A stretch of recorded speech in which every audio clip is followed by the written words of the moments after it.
네, TI 홈페이지가 리뉴얼이 돼서 짧게 또 브리핑을 해보겠습니다. 오늘은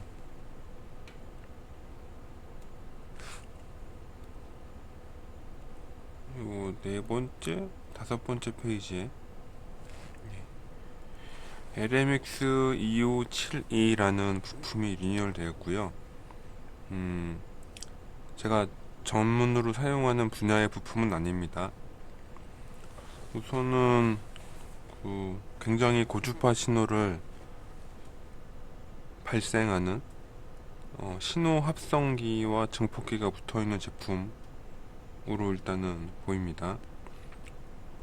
벌써 여기 제목에도 나와 있지만 사용 가능한 대역폭이 6.4기가잖아요. 6.4기가면은 뭐 일반적인 용도의 제품은 아닌 거죠. 밑에 제품 보니까는 다양하네요. 1기가부터 6기가, 15기가까지 되나봐요. 이런 제품이 있고, 신디사이저는 뭐 대부분 아시겠지만 가장 쉽게 우리가 알려져 있는 게 그 음악, 그 뭐라고 하죠? 건반? 전자 건반? 네, 전자 건반 같은 걸 신디사이저라고 하잖아요. 전자 건반. 전자 건반. 이런 거. 근데 약간 이게 의미가 상통하죠. 결과적으로 어떤 정보를, 내가 디지털 정보를 입력해서 내가 원하는 주파수나 주파수의 크기를 조절하는 소자이거든요.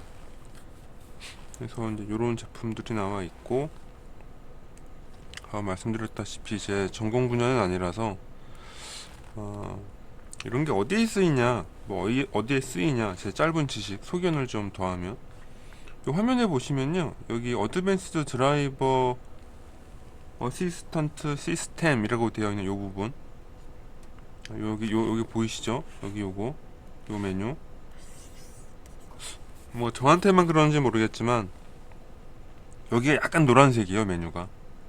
벌써 몇 달째 요 노란색인데, TI에서 요 관련 항목이나 부품을 되게 많이 좀 이렇게 뭐랄까 좀 요새 와서 신경 쓰고 있는 것 같습니다. 옆에 보이는 요 화면도 마찬가지인데, 여기 보면은 어드밴스드 드라이버 어시스턴트 시스템, 보통 우리가 ADAS라고 부르는, 한글로 ADAS.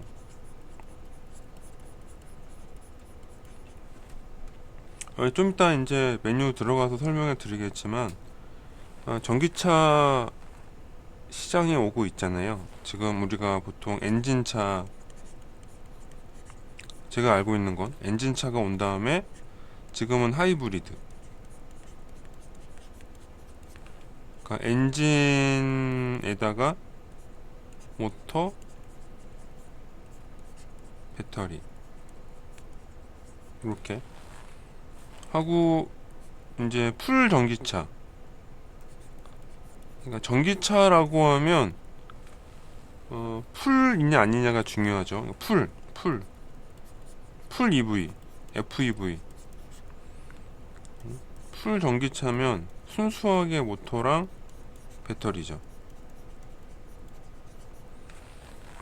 이제 익히 알려졌지만 이게 사실은 관련 산업이 굉장히 많잖아요. 이게 예를 들어 테슬라사나 아니면 벤츠나 이런 데 보면 이게 물론 아직까지는 사람이 타고는 있지만, 그러니까 운전자가 동승은 하고 있지만, 그러니까 사람의 운전을 없이도 이렇게 운전되는 차들이 곧 미래에 나올 거잖아요. 아마 하이브리드 시장은 지금도 많이 팔리고 있지만 아마 2020에서 5년이 아마 뭐 대세라고 해야 되나? 뭐 이 정도 나올 것 같고, 전기차도 많이 나오고 있지만 실제 시장에서 소비자들이 아, 전기차를 사도 될 것 같아 라고 할 만한 상황이 되는 건 25년에서 30년 정도라고 예상되어지고 있습니다. 예상입니다. 예상.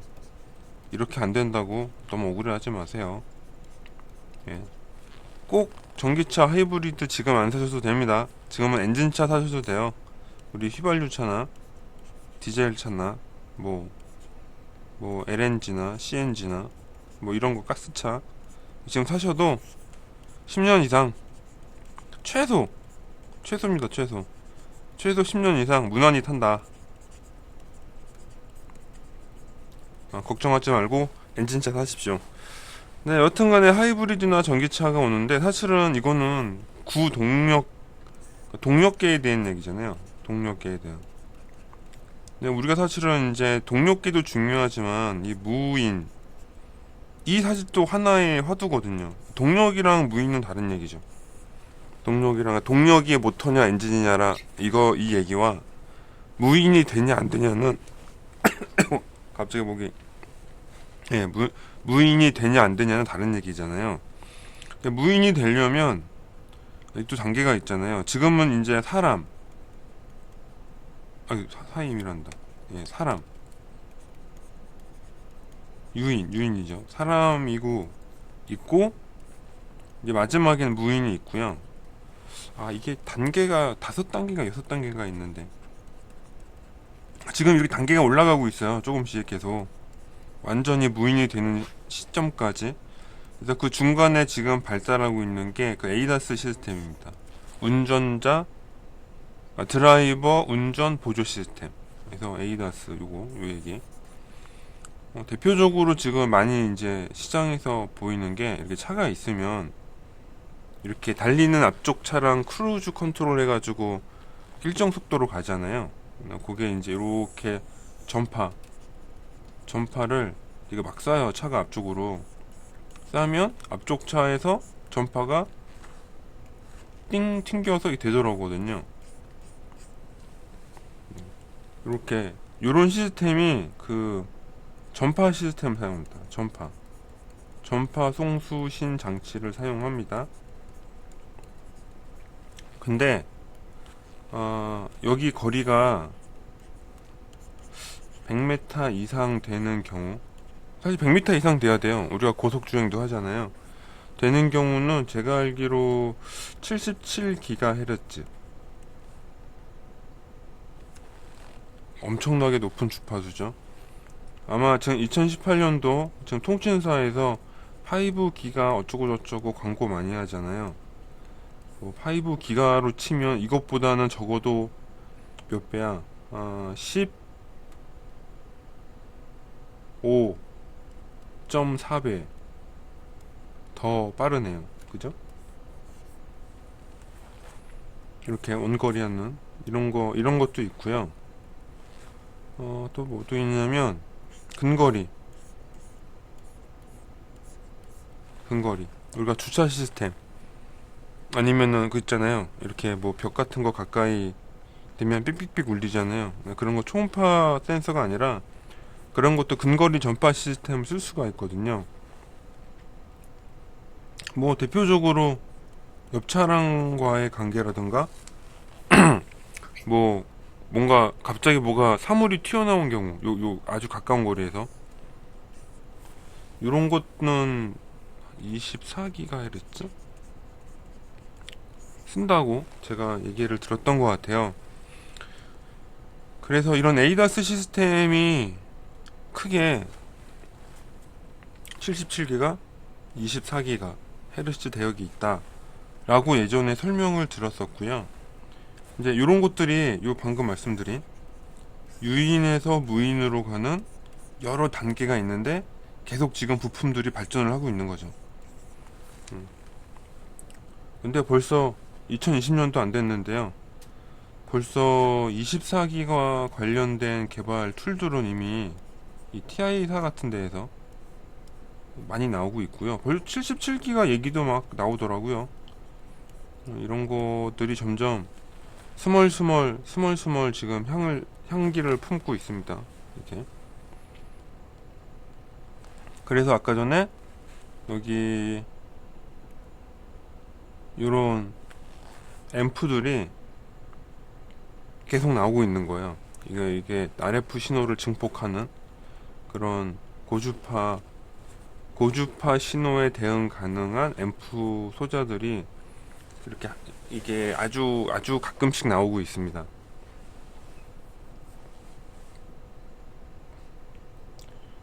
그래서 관심 있으신 분들은 여기 TI 여기 메뉴에 그 에이다스 시스템 여기 들어와 보세요. 그러면 제가 지금 라이다라고 부른 거 프런트 롱 레인지 레이더가 77기가고요. 이게 아마 77기가일 거예요. 네, 또 이런 솔루션들도 있고, 그 다음에 미디엄 숏, 울트라 숏은 초음파 센서일 것 같은데 뭐 여튼간에 이거 라이다 종류가 굉장히 다양합니다. 그래서 이런 데에 들어가는 그런 어떤 솔루션, 그림까지는 증폭이 안 되나 보네요. 이런 것들이 있으니까 한번 관심 있으신 분들은 들어와서 보세요. 이런 것도 시대 흐름이고 하니까는. 근데 제가 이제 저는 이쪽 무선 통신 쪽 전공자가 아니라서 잘은 모르겠는데 이게 약간 좀 애매한 게 있어요. 지금 대학교라고 치면 우리가 RF, 그러니까 무선이라고 하면 보통은 전파공학과 과랑 관련됐거든요. 전파공학과, 통신공학과 뭐 이런 거랑 관련돼 있는데요. 이분들은 제가 알기로 거의 안테나 아니면 통신 앰프 설계 이런 거 한지 모르겠네요. 아니면 통신 프로토콜?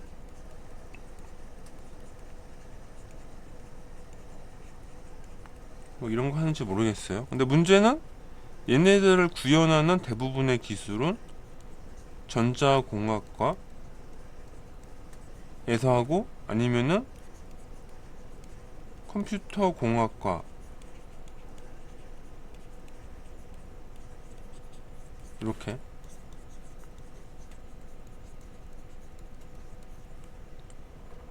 할 것 같잖아요.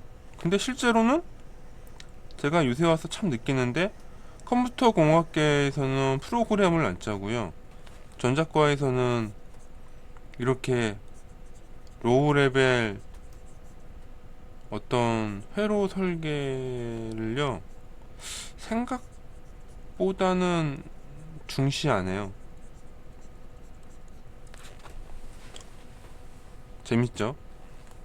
근데 웃기게도 전기차가 되니까 이게 문제가, 전기차에 지금 먼저 시장에 되게 화두가 되는 건 동력 시스템이잖아요. 그러니까는 전기 모터나 전기 배터리 이런 게 중요하거든요. 근데 모터와 모터를 구동하는 인버터, 또 배터리는 배터리를 충전하는 컨버터, 이런 것들이 필요한데 얘네들은 전기공학과에서 해요. 주로 공학과. 보통은 전력전자, 제가 몸담고 있는 전력전자 분야에서 하는데 제각각이죠. 그러니까 지금 우리가 알고 있는 전기차와 관련된 대부분 이슈는 이쪽에 있거든요. 아이러니하게도. 근데 막상 전기공학과도 보면 전자공학, 컴공, 기계공학 이게 다 지원이 돼야 되거든요. 이게 전력전자는 되게 복합 학문이에요. 이 전기공학 쪽에 주로 있긴 하지만 되게 복합 학문이거든요. 그래서 이게요 따로 국밥입니다. 이게 서로 연계가 안 되고 있어요. 잘. 저는 좀 운이 좋아서 전자공학 전공한 다음에 전기공학과에서 공부하고 있어서 저는 되게 공부하기가 좀 편하거든요. 근데 그거는 저는 특수한 케이스고, 대부분의 학생들은 이렇게 안 하죠. 각각 자기 것만 하니까. 그래서 생각보다 학교 교육은 교육대로 지금 이상하게 흘러가고 있고, 전공자들은 각자 따로 놀고 있고, 약간 이런 느낌이에요. 뭐 제가 봤을 때는 저희 짧은 소견을 붙이면 정말 따로 놀고 있다는 게 느껴집니다. 그 혹시 정말 그런가 궁금하시면 주변에 컴공 다니시는 분한테 소프트웨어 교육 언제 배우는지 한번 물어보세요. 뭐 C나 C++이나 자바나 이런 건 기본이고요. 우리가 실질적으로 산업 현장에서 쓰는 윈도우 어플이라든가, 그러니까 컴퓨터 시스템에서 쓰는 윈도우 어플이라든가, DB 데이터 개발하는 거라든가, 아니면 뭐 웹 어플리케이션 이런 거 학교에서 배우는지 물어보세요. 실물로 배우냐 물어보세요.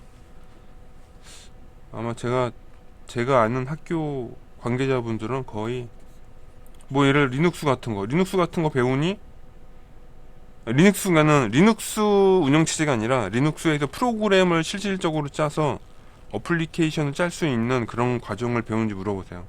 없어요. 진짜 없어요. 전기과도 마찬가지요. 저 전기과에 있지만 전력전자 하려면 전자 회로를 그린 다음에, 혹은 약간의 기계 설계, 혹은 약간의 전기 도면, 그 다음에 프로그램 짜서 디버깅 해야 되거든요. 하드웨어 정상적인지. 그 다음에 실험하고 잘못되면 다시 체크.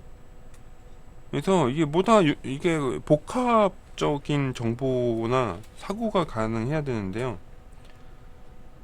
이게 힘들죠. 전기과에서 전자회로나 기계나 전기도면을 배울 리가 없거든요.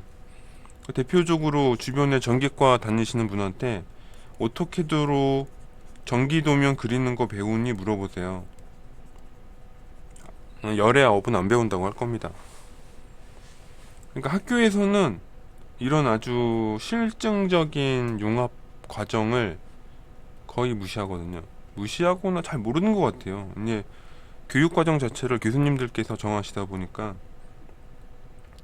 그래서 저는 운이 좋아서 교수님께서 좀 실무적인 거에 좀 강하신 분이시거든요. 그래서 이제 제가 참 잘 가르침을 받고 있는데, 이게 대부분 또 학생들은 또 안 그럴 거란 말이죠. 그래서 이런 되게 복합적인 문제들이 있어요. 이러다 보니까 무슨 문제가 있냐면, 제가 정말 걱정하는 건데, 예를 들어 미래에 전기차가 뭐 에이다스라는 시스템을 채택한다고 해보죠. 예를 들어. 근데 24GHz RF를 쓰고 77GHz RF를 쓰고, 얘를 안테나로 받아서 이걸 DSP로 신호 처리하고, 이거를 처리하는 하드웨어 장치가 있고, 이거를 처리하는 신호 처리 소프트웨어가 있고, 그러면 여기에 몇 가지 학문이 필요할까요? 한번 여러분이 이 정도 설명해 드렸으면 쉽게 아실 수 있을 거예요. 안테나를 설계하니 전파과가 필요할 겁니다. 당연히. 안테나, 응? 실제 물리적인 안테나. 응? 여긴 또 어레이 안테나 쓰는데 안테나를 설계해야죠. 이거랑 이거에 맞게. 그럼 여기에 사실은 중간에 이렇게 앰프들, RF 앰프가 들어가거든요. 근데 RF 앰프는 함부로 아무나 설계 못해요. 지금 우리가 쓰는 스마트폰 통신 그런 것도 다 우리 저기 외국에서 사다 쓰잖아요. 지금 2.4기가 5기가도 이 모양인데 24기가 77기가 되면 우리나라에서 개발해서 우리나라에서 상품화 할까요? 저는 확률적으로 굉장히 낮다고 봅니다. 이 플랫폼이 한번 이렇게 밀려버리면은 따라잡기가 힘들어요. 게다가 이 신호 받으면 이거 신호를 처리하는 우리 하드웨어 신호 처리 장치가 있을 건데, 이거를 정상적으로 처리할 수 있는 회사가 전 세계에 몇 개나 있을지 모르겠지만, 고성능 디지털 신호 처리 장치를 개발할 수 있는 회사가 아니면 힘들겠죠. 또 그런 하드웨어가 있어야 할 거고, 또 그런 소프트웨어가 있어야 될 거고, 또 여기 들어가는 어떤 파워 같은 것도 있어야 할 거고. 이거 나오면은 자동차 ECU랑 유기적으로 결합해야 되잖아요. 이런 거 하면 또 통신 같은 게 들어갈 거고, 통신이 무슨 캔 이런 거 쓴다, 이런 이상한 소리는 하지만 이거 속도가 안 돼요. 무조건 이더넷 최소 이더넷입니다. 10, 100, 1000 기가대로 들어가야 돼. 나중에는 뭐 10기가 들어갈지도 모르죠. 나중에 미래에는 기가 들어가야 됩니다, 무조건. 그럼 이 중에서 과연 몇몇 학과가 대응이 될 것이며, 우리나라에서 과연 얼마나 그 지배적 기술력을 가질 것이냐라고 물어본다면, 저는 굉장히 부정적으로 보는 사람이거든요. 예를 들어서 우리 애트리에서 막 무슨 신기술 개발했어요. 통신 신기술. 그래서 우리가 실질적으로 스마트폰이나 우리 보통 인터넷 쓰는 거에 적용됐다라고 뉴스 기사 보신 적 있나요?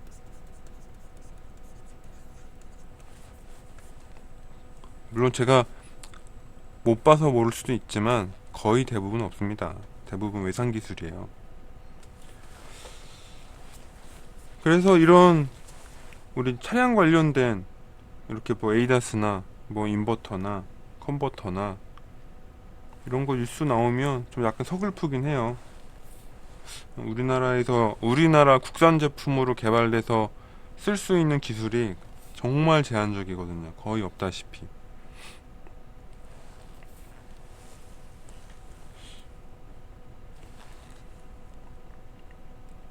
뭐 슬프다라는 얘기를 하려고 말을 하는 건 아니고, 이런 것도 있다라는 차원에서. 그래서 우리가 좀 관심을 가져야 돼요. 전자과나 반도체 쪽 있으신 분들은 더 힘들겠죠. 뭐 우리나라 삼성이라고 해봐야 솔직하게 메모리만 올리 흑흑.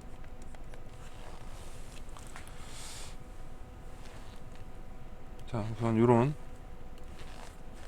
상황인 것 같다. 여하튼간에 우리는 밖에 있는 거 잘 사서 잘 써도 되니까. 이제 이렇게 되면은 제가 봤을 때 중요한 건, 물론 이런 시스템들이 계속 개발이 되겠지만, 현실적으로 엔지니어로서 대응할 수 있는 미래는 뭐냐라고 하면은, 그 응용 설계 기술이 굉장히 뛰어나야 돼요.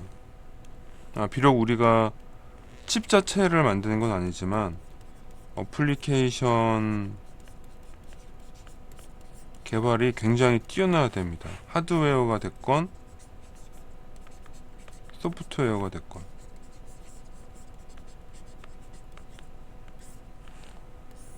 근데 이걸 하려고 하면 엄청나게 다양한 학문이 융합이 돼야 되고요. 굉장히 고 수준의 엔지니어들이 필요하지 않나. 일반 대학교 나온 친구들은 할 수가 없어요. 최소 석박사. 석박사는 돼야죠. 박사, 이게 얘네들 100명 모아도 잘 안 돼요. 사실은 이게 지지고 볶고 막 믹스 하려면 이 믹스가 잘 안 되거든요. 여튼간에 뭐 되게 어려운 분야다.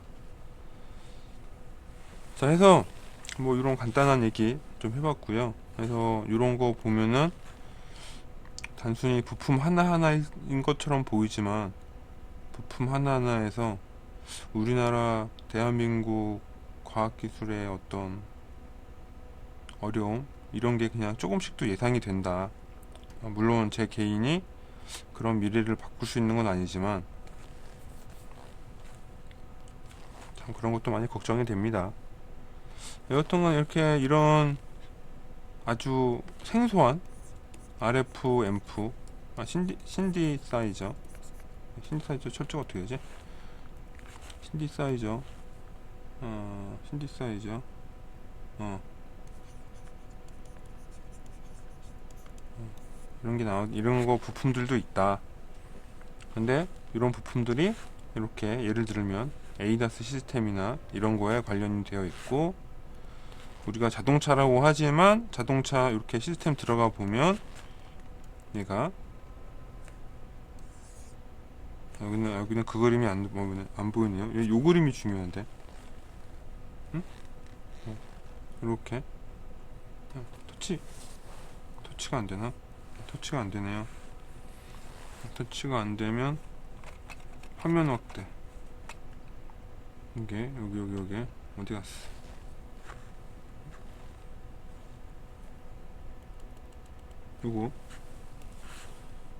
요런 거에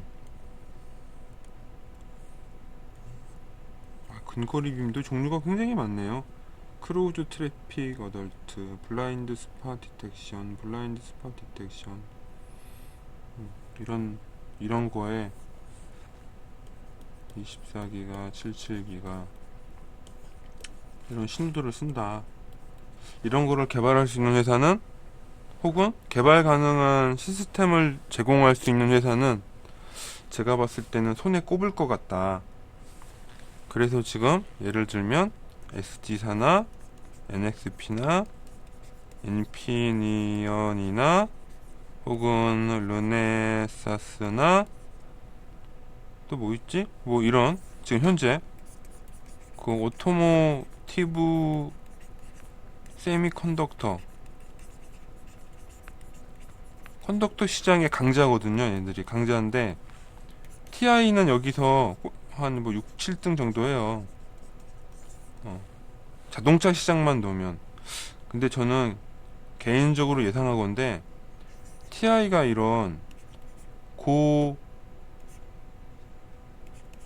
프리퀀시 시스템, 그죠? 주파수가 높은 어떤 이런 아날로그 시스템이나 어떤 신호처리에 거의 초강자죠. DSP라는 걸 통해서 엄청난 강자인데, TI가 이런 부분 때문에 이런 환경 때문에 이런 시장을 많이 잠식을 하지 않을까라고 예상을 하고 있어요. 잠식 많이 파먹을 것 같아요. 여기 제가 알고 있는 자동차 회사들 중에서 이게 대응되는 데가 아마 지금 없을 거예요. 잘해봐야 ADI? TI 아니면 ADI.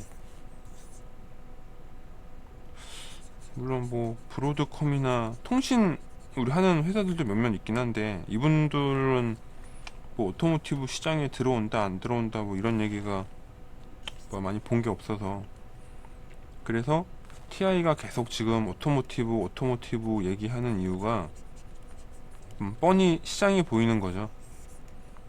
예를 들어 모터를 제어하는 인버터, 배터리, 컨버터도 TI 거인데다가 TI가 잘하는 거예요. 인버터, 컨버터 같은 거. 그 다음에 차량에 들어가는 에이다스 시스템의 RF, 이런 것도 뭐 강력한 시장 솔루션 제공자 중에 한 명이죠. TI가 이걸 한 번에 제공하는 데가 흔치 않을걸요. 따로따로 제공하는 데는 있을지 모르겠지만 이 한 군데에서 다 제공하는 건 흔치 않을 거예요. TI가 제가 봤을 때는 복합 솔루션 시장의 강자가 될 거라는 저는 개인적인 기대가 있습니다. 뭐 한다고 제가 뭐 얻는 게 있는 건 아니지만 TI가 하는 행보를 보면 그런 게 좀 느껴져요. 굉장히 장거리, 장시간 그 뷰를 가지고 포석을 둔다라는 느낌을 되게 많이 받거든요. 여기 뭐 카메라 같은 것도 그렇고 울트라 사운드도 그렇고 이미 예전부터 초음파 관련된 어떤 솔루션 하고 얼마 전에 옴니비전 이용한 그 뷰 모듈 이런 거 솔루션도 보여주고 있고요. 그래서 뭐 이런 여러 가지 것들을 봤을 때 예, 굉장히 TI의 행보가 참 궁금하다. 그냥 심심해서 이러는 게 아니다, 애들이. 자, 뭐 이런 새로운 아이템이 있었습니다. 뭐 다른 거는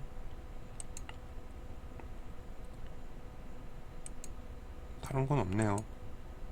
절연 레퍼런스 OPM 드론이 진짜 오래 가네요. 이게 드론에 대한 시장이 많이 있다고 생각하는 것 같아요. 이게 드론 광고 이제 제가 벌써 꽤 오랫동안 봐왔는데 이게 비전 때문에 그럴까? 이게 내가 드론이란 관점에서 봤을 때는 재미가 없는데 이 비전이면은 얘기가 좀 다르거든요. 비전은. 그러니까 우리가 어떤 화면, 사진 혹은 동영상을 이용한 어떤 시스템 제어를 한다고 치면 이게 다 DSP랑 관련된 내용이란 말이죠. 아마 모르긴 몰라도 DSP 솔루션의 강자가 TI다 보니까 저게 드론이 뷰가 아니라 그러니까 화면, 카메라를 통한 화면 처리 기술조차도 이게 TI가 강자죠. 이게. 드론 자체가 다 TI 솔루션이에요. 어떻게 보면은 이게 사실 모터 제어하는 거, 모터 제어하지. 뭐 GPS 같은 거 뭐 이런 거 제어하지. 카메라 뷰 해가지고 응? 저거 뭐야 비전 처리하지. 이거 다 신호 처리. 지금이야 나온 드론들이 뭐 아미나 아두노이드나 뭐 이런 걸로 깔짝깔짝 제어하는 거지만 그게 수준이 낮은 건 아니지만 정말 미래에 진짜 AI 같은 어떤 인공지능 솔루션이 더 개발이 되고 화면 처리 방법이나 이런 것들이 더 뭔가 더 기술이 좋아지면 그쵸 TI가 또 강력한 그러니까 이런 신생 분야의 강력한 어떤 솔루션 제공자가 되지 않을까 생각을 해봅니다. 오토모티브 카메라 이게 굉장히 알게 모르게 오토모티브를 깔고 있는 거예요 지금. 이런 충전 스테이션 모터 RF 앰플리파이어 아이솔레이션 솔루션 이런 모든 것들을 봤을 때 꽤 재밌을 것 같다. 기대된다. 여기까지 좀 또 금주의 새로운 뉴스를 말씀드렸습니다. 감사합니다.